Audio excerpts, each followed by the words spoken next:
صلی علی رسولہ الکریم اما بعد فاعوذ باللہ من الشیطان الرجیم بسم اللہ الرحمن الرحیم وَأَقِيمُوا الصَّلَاةَ وَآتُوا الزَّكَاةَ وَأَطِيعُوا الرَّسُولَ لَعَلَّكُمْ تُرْحَمُونَ لا تحسبن الذين كفروا معجزين في الأرض ومأواهم النار ولبئس المصير يا أيها الذين آمنوا ليستأذنكم الذين ملكت أيمانكم والذين لم يبلغوا الحلم منكم 3 مرات من قبل صلاة الفجر وحين تضعون ثيابكم من الظهيرة ومن بعد صلاة العشاء 3 عورات لكم ليس عليكم ولا عليهم جناح بعدهن طوافون عليكم بعضكم على بعض كذلك يبين الله لكم الآيات والله عليم حكيم۔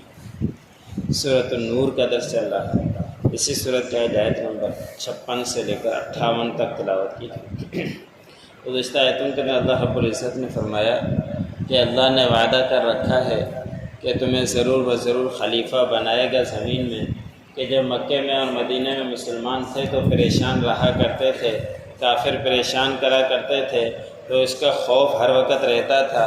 تو صحابہ اکرام نے آپ صلی اللہ علیہ وسلم سے سوال کیا تھا کہ ایک ایسا وقت بھی آئے گا جب ہم سے خوف ختم ہو جائے گا، تو اللہ رب العزت نے ان کے تسلی کے لیے آیت نازل فرما دی کہ ایک وقت ضرور آئے گا کہ اللہ رب العزت تمہیں خلیفہ بنائے گا اور تمہیں ٹھکانہ دے گا اور ایسا دین دے گا کہ جس سے تم راضی ہو جاؤ گے، اور پھر تمہیں اللہ رب العزت ان سے خوف نکال کر امن سے تمہیں نواز دے گا اور اس کا تمہیں بدلہ دے گا۔ بس اس کے لیے تمہیں یہ کرنا ہے کہ میرے ساتھ کسی کو بھی شریک نہیں ٹھہرانا، اور جو کفر کرے گا اس کے بعد وہ بڑا ہی نافرمان ہوگا۔ پھر اللہ رب العزت نے کامیابی کے 3 اصول بیان فرمائے آج کی آیتوں میں۔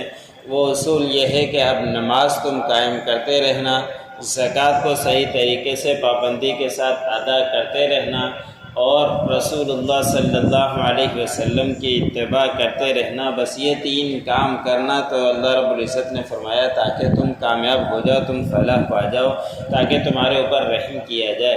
یہ 3 کام ایسے ہیں کہ اگر اس کے آج کے دور کے اندر بھی فرما بردار سارے کے سارے بن جائیں تو اللہ کی مدد بھی ابھی بھی آ سکتی ہے۔ لیکن نمازیں کتنے لوگ پڑھتے ہیں، کتنے گھرانے کے ایسے ہیں جو سارے کے سارے پڑھتے ہیں، اور کتنے گھرانے کے ایسے ہیں جو ان میں سے 1 یا 2 پڑھتا ہے باقی نہیں پڑھتے۔ اور زکوٰۃ کو کس طرح ہم ادا کرتے ہیں ہر کسی کو معلوم ہے، کچھ ادا کرتے ہیں۔ اس لیے علماء اکرام نے لکھا ہے کہ اگر پاکستان ہی کے اندر صحیح طریقے سے زکوٰۃ لوگ نکالنا اور پہنچانا شروع کر دیں تو غربت ساری ختم ہو جائے، کوئی بھی غریب نہیں رہے گا۔ ایسے ہی تیسرے حکم کی طرف بھی ہم دیکھ لیں کہ رسول اللہ صلی اللہ علیہ وسلم کی کتنی باتوں کی ہم اطاعت کرتے ہیں اور کتنی باتوں کو ہم چھوڑ کر رکھ دیا ہے ہم نے، کتنی سنتوں کے اوپر عمل کرتے ہیں، جن کاموں سے روکنے کا کہا اس سے ہم کتنا روکتے ہیں، ہر کوئی اس بارے میں جانتا ہی ہے۔ تو اللہ نے فرمایا کہ یہ 3 اصول ہیں کامیابی کے اور فلاح پانے کے، تمہارے اوپر رحم کیے جانے کے، بس ان کو 3 کو پابندی کے ساتھ کرنے والے بن جاؤ۔ پھر اللہ رب العزت نے فرمایا کہ تم لوگ یہ نہ سمجھو کہ کافر لوگوں کے پاس بہت سارا مال ہے اور یہ زمین میں ہمیں عاجز کر دیں گے۔ یہ زمین میں کبھی بھی عاجز نہیں کر سکتے اگر تم اطاعت کرنے والے بن جاؤ گے۔ ہاں، اگر ان کو کچھ قوت دنیا کے اندر اللہ رب العزت نے دی ہے تو ان کے لیے ساری کی ساری دنیا ہی ہے، آخرت میں ان کے لیے کچھ بھی نہیں ہے۔ وہاں ان کے لیے آگ ہے اور جہنم کا ٹھکانہ ہے، اور بہت ہی برا ٹھکانہ ہے جہاں وہ رہیں گے۔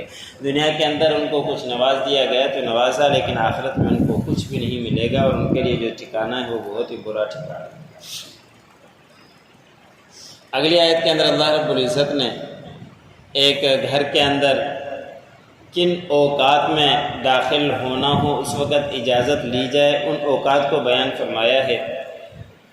ایک دفعہ حضور صلی اللہ علیہ وسلم نے حضرت عمر رضی اللہ تعالی عنہ کے پاس کسی بچے کو بھیجا کہ آپ جاؤ حضرت عمر رضی اللہ تعالی عنہ کو بلا کر لاؤ، اور وہ بچہ گھر کے اندر اس وقت چلا گیا جب حضرت عمر رضی اللہ تعالی عنہ نے تہبند باندھی ہوئی تھی اور اس کی وجہ سے پنڈلی ران کھلی ہوئی تھی۔ تو حضرت عمر رضی اللہ تعالی عنہ کو صدمہ ہوا اور انہوں نے ہاتھ اٹھا لیے دعا کے لیے کہ یا اللہ کوئی ایسا طریقہ آپ کی طرف سے آ جائے کہ ان اوقات کے اندر گھر کے اندر جب بھی داخل ہوں اجازت لے کر داخل ہوں، اجازت کے بغیر داخل نہ ہوں۔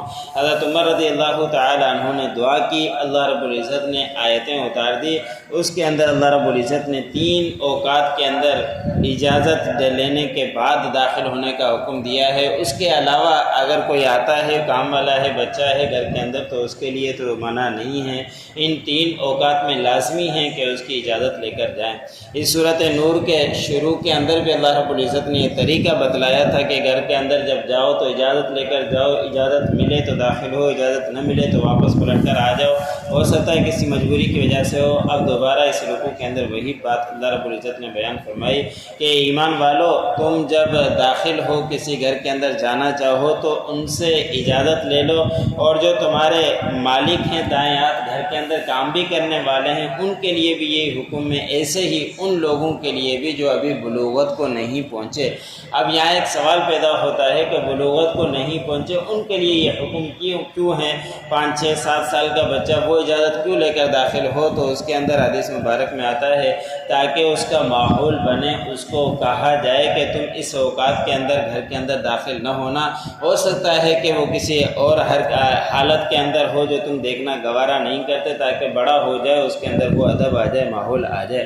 اسی لیے جب بچہ 7 سال کا حکم ہو تو نماز کا حکم دینے کا آپ صلی اللہ علیہ وسلم نے فرمایا، حالانکہ اس وقت تو مکلف نہیں ہوتا۔ اسی طرح یہاں پہ بھی تاکہ اس کے آگے چل کر اس کا ماحول بنے، تو اللہ رب العزت نے فرمایا کہ جو تمہارے دائیں ہاتھ مالک ہیں، گھر کے اندر کام کرنے والی لونڈیاں ہیں، باندیاں ہیں، وہ بھی، اور وہ بچے جو ابھی بلوغت کو نہیں پہنچے وہ بھی 3 اوقات کے اندر داخل ہوں گھر کے اندر، 3 اوقات میں اجازت لے کر پھر داخل ہوں۔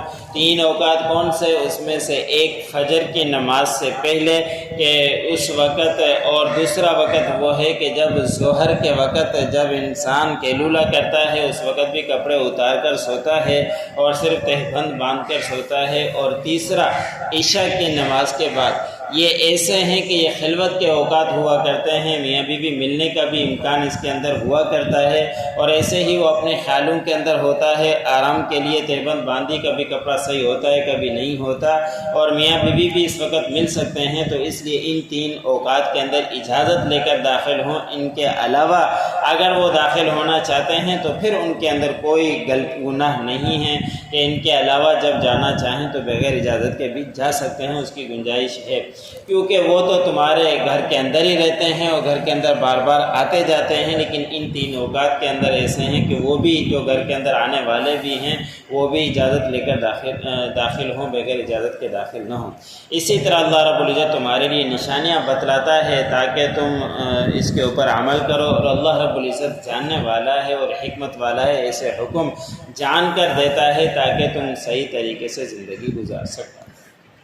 وَأَقِيمُوا الصَّلَاةَ وَآتُوا الزَّكَاةَ وَأَطِيعُوا الرَّسُولَ لَعَلَّكُمْ تُرْحَمُونَ، اور نماز کو قائم کرو، زکوٰۃ کو ادا کرو، اور اللہ کے رسول کی اطاعت کرو تاکہ تمہارے اوپر رحم کیا جائے۔ لا تحسبن الذین کفروا معجزین فی الارض، آپ لوگ گمان مت کیجئے کہ جن لوگوں نے کفر کیا وہ زمین میں عاجز کرنے والے بن جائیں گے۔ وَمَأْوَاهُمُ النَّارُ، ان کا ٹھکانہ تو آگ ہے، وَلَبِئْسَ الْمَصِيرُ، اور بہت ہی برا ٹھکانہ ہے۔ یا ایھا الذین آمنوا لیستأذنکم الذین ملکت ایمانکم، اے ایمان والو چاہیے کہ تم سے اجازت لیں وہ لوگ جن کے تمہارے دائیں ہاتھ مالک ہوئے ہیں۔ ایسے ہی والذین لم یبلغوا الحلم، وہ لوگ بھی جو تم ابھی تک بلوغت کو نہیں پہنچے وہ بھی، منکم 3 مرات، 3 اوقات میں جب بھی وہ داخل ہوں تو اجازت لے کر داخل ہوں۔